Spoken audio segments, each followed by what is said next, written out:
आज सुबह योग की क्लास में ये समझ आई कि हमारी श्वास की जो क्रिया है वो सही जब ना हो तो उसका मूल कारण मनुष्य का ज़्यादा सोचना, ओवर थिंकिंग होता है और ये आमतौर पर अननोटिस्ड जाता है।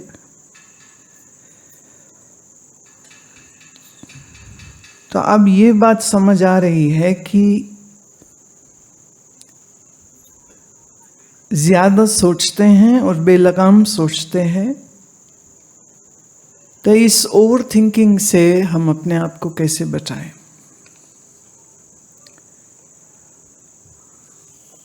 मनुष्य के मन की आदत है कि वो हमेशा वर्तमान में न होकर भूतकाल के बारे में सोचता है।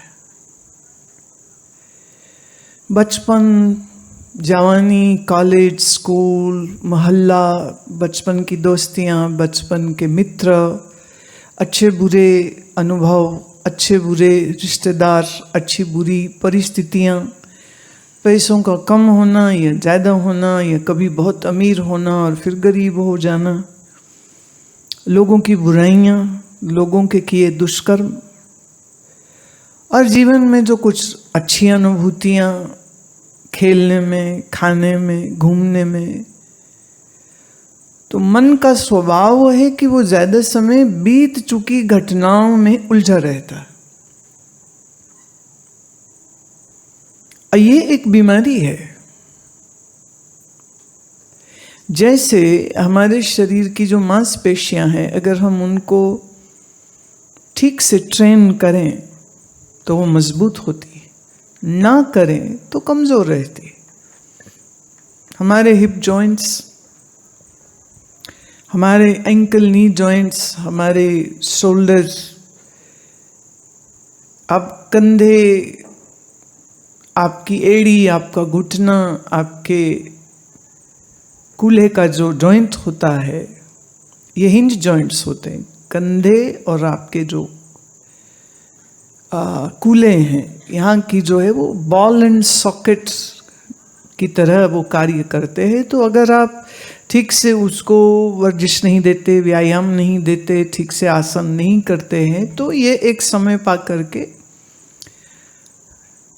जंग जैसे लग जाए कि लोहे का दरवाज़ा खोलो ही नहीं कभी, तो फिर उसके हिंजेस में जंग लग जाती है, फिर वो टूट तो जाता है पर दरवाज़ा काम नहीं करता। ऐसे ही जब आप ज़मीन पर ज़्यादा न बैठें और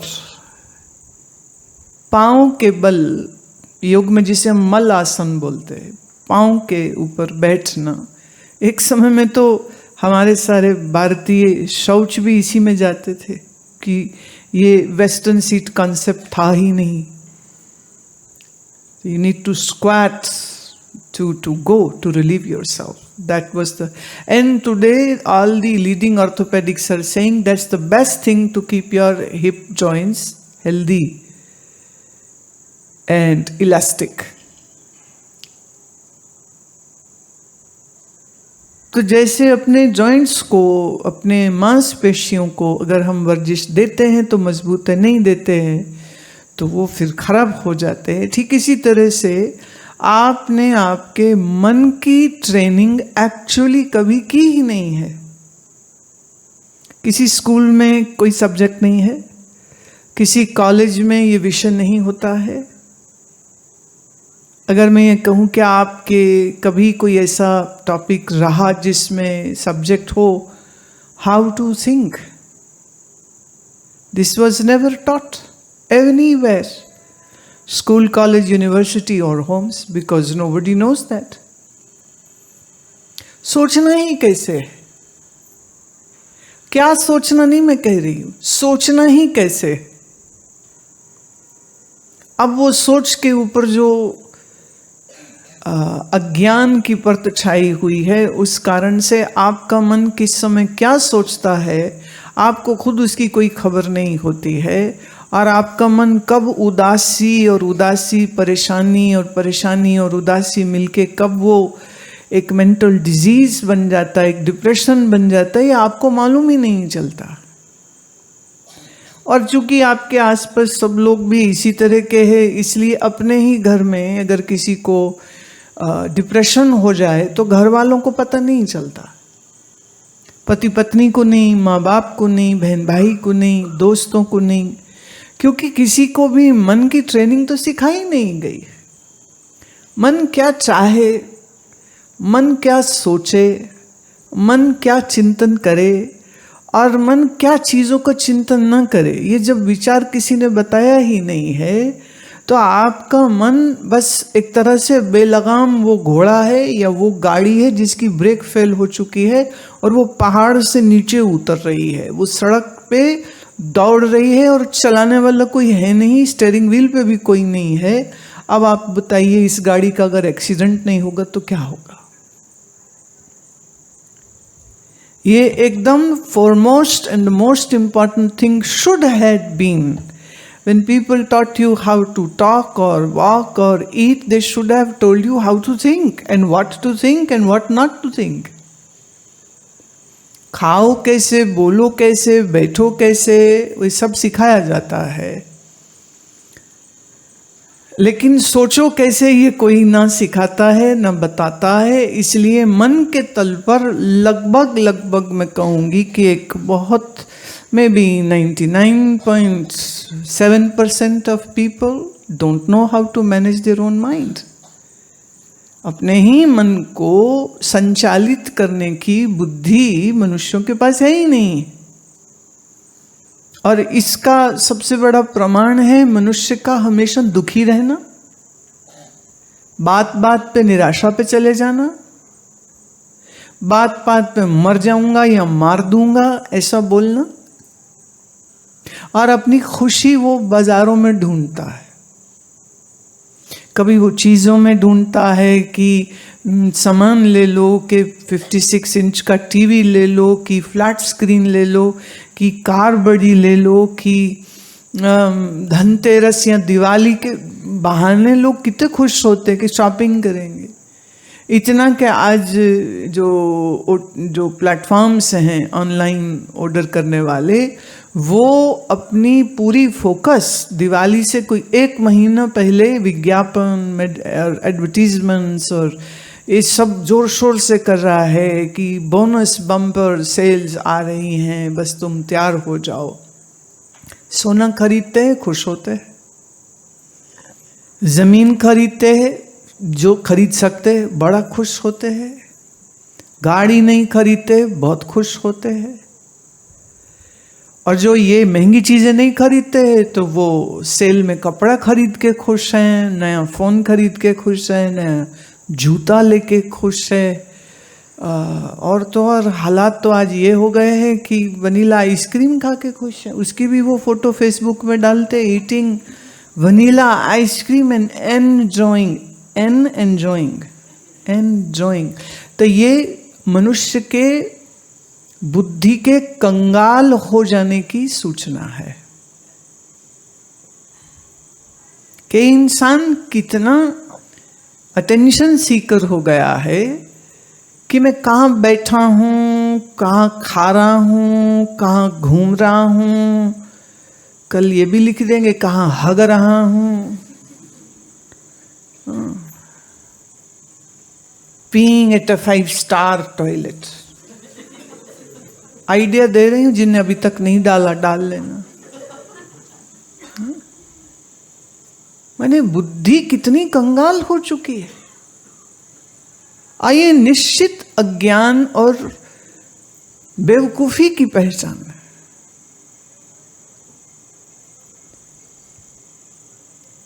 एक कमेंट लेने के लिए घर के छज्जे पे जाके एक लड़की अपने आधे नंगे बदन का फोटो खींच के डालती है कि कोई तो देख के कहे तुम कितनी सुंदर हो,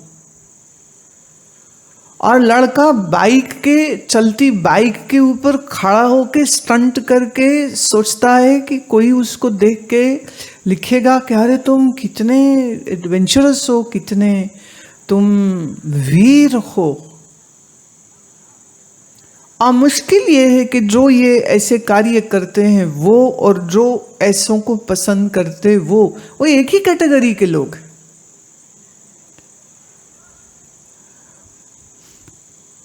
पीछे हम लोग एक बार ऋषिकेश में थे तो बहुत सारे बंदर थे वहां पर, गंगा किनारे में वृक्ष के ऊपर बहुत से बंदर थे। तो एक बंदर एक डाली से दूसरी डाली छलांग लगाता है, कभी वो उल्टा लटक जाता है, कभी वो राह चलते किसी का थैला छीन लेता है। हम मनुष्य उसको देखते हैं, लेकिन कोई बंदर किसी दूसरे बंदर को नहीं देख रहा कि अरे वाह तूने कलाबाजी क्या लगाई है। कोई बंदर दूसरे बंदर को नहीं कह रहा है कि तेरी गर्लफ्रेंड मेरी वाली से ज्यादा सुंदर। कोई नहीं कह रहा है कि तेरी पूंछ मेरे पूंछ से लंबी है। तुम तो कहते हो ना तेरी कार मेरी कार से लंबी है, बड़ी है। कोई बंदर नहीं कह रहा। वो मजे से खाते हैं, पीते हैं, वृक्षों पर लटक रहे हैं, शाम होते होते सो जाते हैं।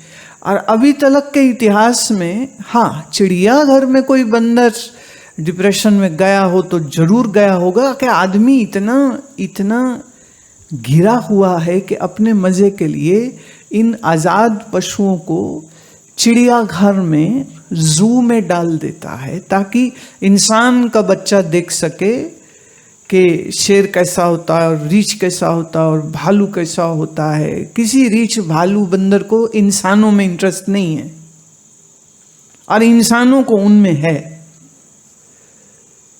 मुझे ये लगता है कि इंसान से ज्यादा जालिम और कोई नहीं हो सकता। इतना जुल्म उन पशुओं पर,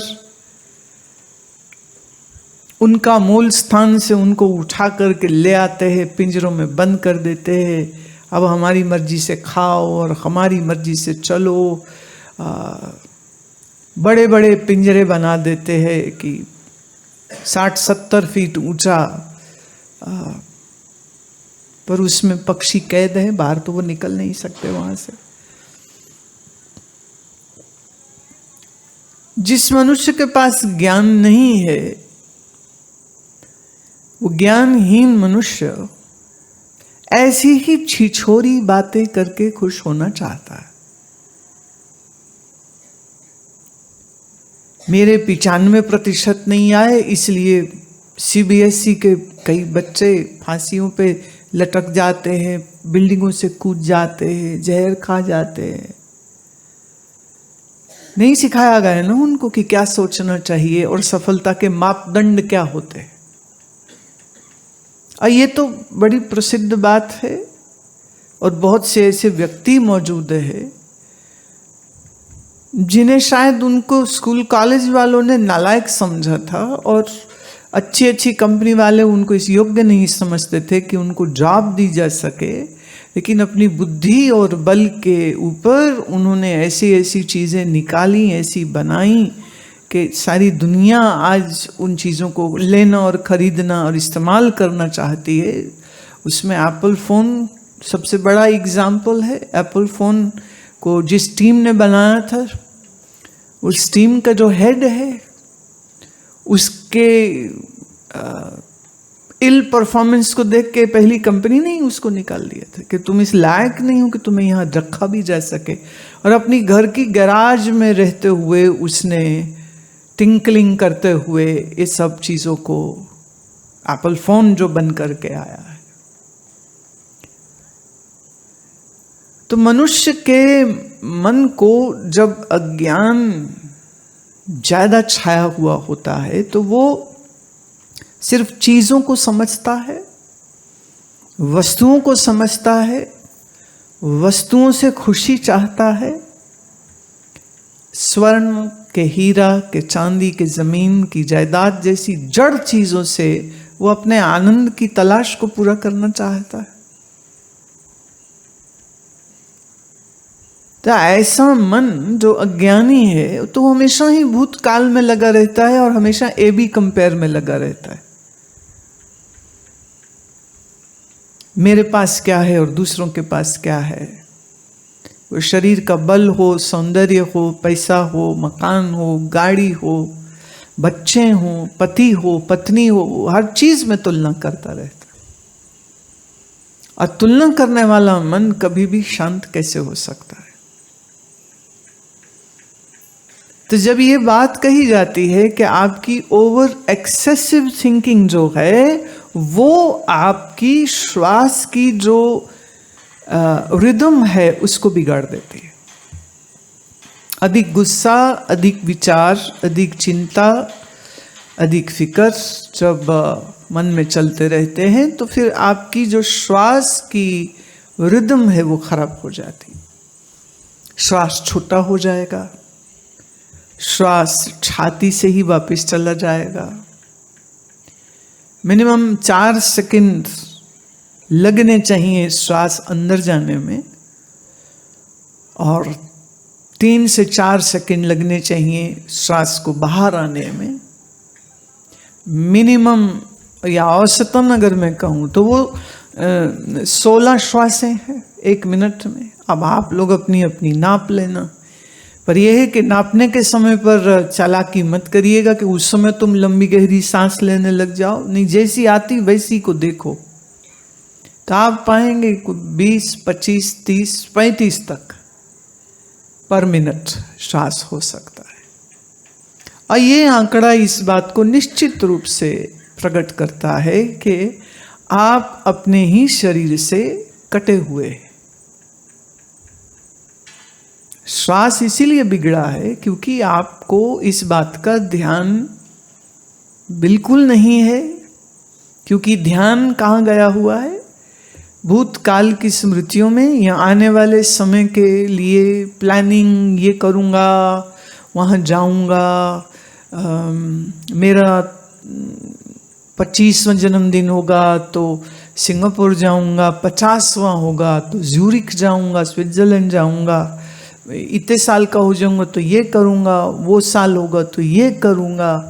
और फिर वो हिसाब लगा के रखे होते हैं कि इस उम्र तक कितने पैसे मेरे जुड़ जाने चाहिए, तो इतने पैसे के लिए यहाँ ज़मीन खरीदो बेचो, वहाँ दुकान खरीदो बेचो, वहाँ इक्विटी शेयर खरीदो बेचो, है ना, ये चेंज करो, वो चेंज करो। कहाँ से हम उतना पैसा जोड़ लें? तो दिमाग में एक फिगर है ना, एक आंकड़ा है जो मन में अटका हुआ है, वो आंकड़ा पूरा होना चाहिए। तो भविष्य की योजनाओं को करने में और भूतकाल की स्मृतियों को करते रहने में जो मन उलझा हुआ होगा उसका श्वास ठीक नहीं चलेगा।